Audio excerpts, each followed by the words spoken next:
अस्सलामुअलैकुम वरहमतुल्लाहि वबरकातुहू। ये ममलकतुल बहरैन यानी कि किंगडम ऑफ बहरैन, जिसको बहरैन बोलते हैं, बहरैन कंट्री का ये कॉइन है।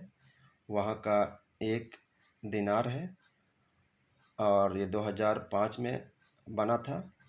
1426 वहाँ का साल और इस्लामिक साल।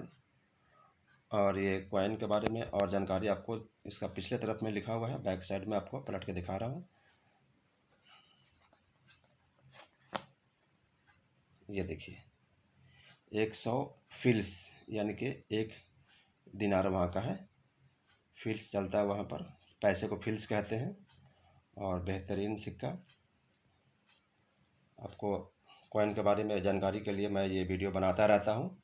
आप मेरे चैनल को सब्सक्राइब कर लें और बेल आइकन को भी टच कर दें ताकि हर नया वीडियो आपको सबसे पहले मिलता रहे। This is my numismatic and philatelist channel for more antique and historian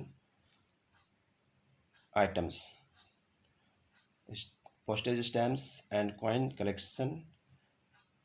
collecting people may contact me and send this video to your nearest and dearest one. Thank you.